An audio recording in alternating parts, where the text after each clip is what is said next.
Assalamualaikum warahmatullahi wabarakatuh. Shalom, Om Wa- Swastiastu, Namo Buddhaya, Salam Kebajikan. Yang terhormat Waalaikumsalam Bapak warahmatullahi wabarakatuh. SSI MPD, pertama-tama marilah kita panjatkan puji syukur kepada Tuhan Yang Maha Esa karena telah memberikan rahmat kesehatan dan keselamatan sehingga kita dapat melakukan presentasi mata kuliah pendidikan konservasi pada hari ini. Adapun topik yang akan kami bahas adalah pengaruh teknologi tepat guna yang dapat digunakan sebagai prinsip ketahanan pangan. Perkenalkan, saya Diajeng Ayu Musdalifah yang akan bertugas sebagai moderator pada presentasi kelompok 12. Saya akan membimbing jalannya diskusi ini. Adapun anggota kelompok saya, yaitu Bernandita, Yoga, dan Umar. Sedangkan rangkaian acara yang akan kita lewati adalah yang pertama, sesi pembukaan, penyampaian materi, dan sesi penutup. Yang pertama, sesi pembukaan. Mari kita buka presentasi hari ini dengan berdoa menurut kepercayaan masing-masing. Berdoa dimulai.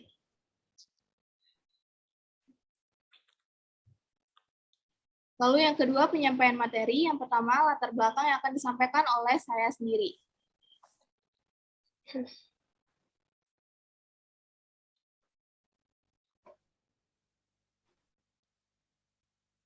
Pangan merupakan kebutuhan utama manusia. Hak untuk memperoleh pangan merupakan salah satu hak asasi manusia, sebagaimana diatur pasal 27 Undang-Undang Dasar 1945. Sebagai kebutuhan dasar dan salah satu hak asasi manusia. Pangan memiliki peran yang sangat penting bagi kehidupan negara. Keberadaan pangan yang lebih sedikit dibandingkan dengan kebutuhan dapat menciptakan kesenjangan ekonomi. Berbagai masalah sosial dan politik dapat terjadi jika ketahanan pangan terganggu. Keberadaan pangan yang kritis ini dapat membahayakan stabilitas ekonomi dan stabilitas suatu negara. Di Indonesia, pangan merupakan isu dan permasalahan strategis di masa sekarang dan masa depan. Baik dari sisi produksi, distribusi, maupun konsumsi memiliki kaitan yang erat dengan dimensi sosial, ekonomi, dan politik. Ketahanan pangan menjadi kunci dalam menghadapi ancaman krisis pangan di masa yang akan datang. Dalam menerapkan prinsip ketahanan pangan, diperlukan teknologi tepat guna. Teknologi tepat guna adalah teknologi yang dirancang untuk masyarakat agar dapat disesuaikan dengan aspek-aspek lingkungan, kebudayaan, sosial, politik, dan ekonomi masyarakat. Teknologi tepat guna harus menerapkan prinsip yang hemat sumber daya, mudah dipelihara, dan berdampak polutif serta minimalis dibandingkan dengan teknologi yang ada.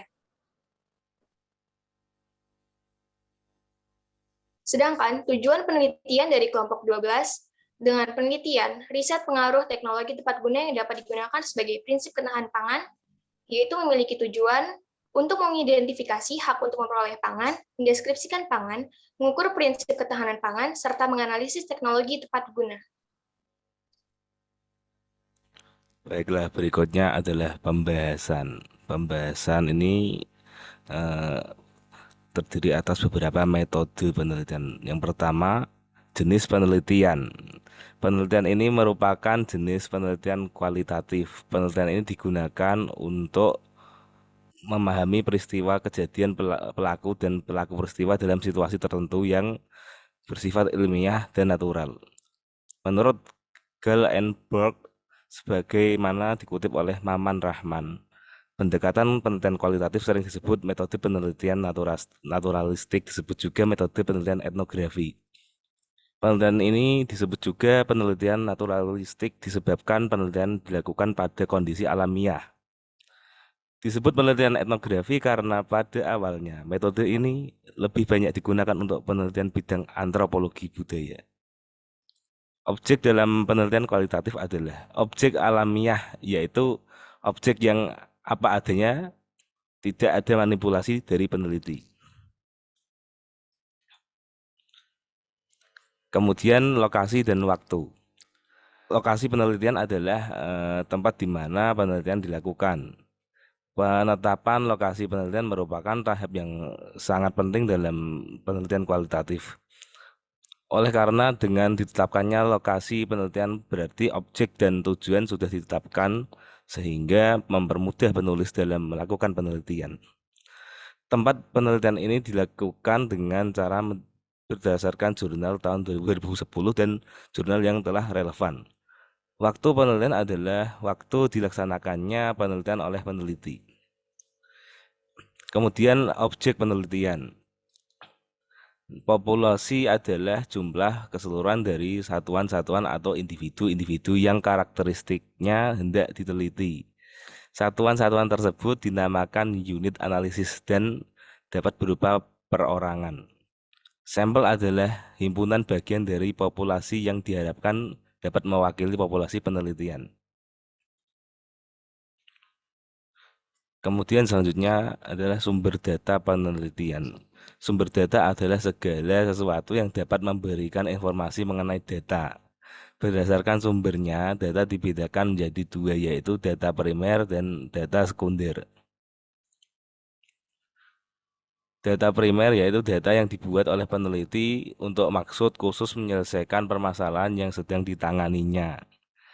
Data dikumpulkan sendiri oleh peneliti langsung dari sumber pertama atau tempat objek penelitian dilakukan.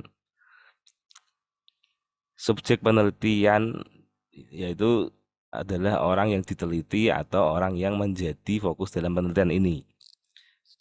Kemudian informan. Nah, informan adalah individu-individu tertentu yang diwawancarai untuk keperluan atau keterangan data yang diperlukan oleh peneliti. Informan ini dipilih dari orang-orang yang betul-betul dapat dipercaya. Data sekunder. Data sekunder yaitu data yang telah dikumpulkan untuk maksud selain menyelesaikan masalah yang sedang dihadapi. Data ini dapat ditemukan dengan cepat. Dalam penelitian ini, yang menjadi sumber data sekunder adalah literatur, artikel, jurnal, serta situs di internet yang berkenaan dengan penelitian yang dilakukan. Oke, berikutnya. Ya, saya akan melanjutkan dari Mas Lega. Silakan. Selanjutnya teknik pengumpulan dengan penelitian, teknik pengumpulan data merupakan faktor penting demi keberhasilan penelitian. Hal ini berkaitan dengan bagaimana pengumpulan data, siapa strukturnya, dan apa alat yang digunakan. Teknik pengumpulan data yang akan dilakukan penelitian yaitu dengan mencatat hasil angket yang telah diisi oleh responden. Kemudian peneliti akan menganalisis hasil angket tersebut. Selanjutnya, teknik analisis data. Dalam teknik ini, model analisis data yang digunakan model dan analisis interaktif. Model analisis interaktif ini dilakukan dengan 3 langkah, yaitu reduksi, penyajian data, dan penarikan kesimpulan. Next.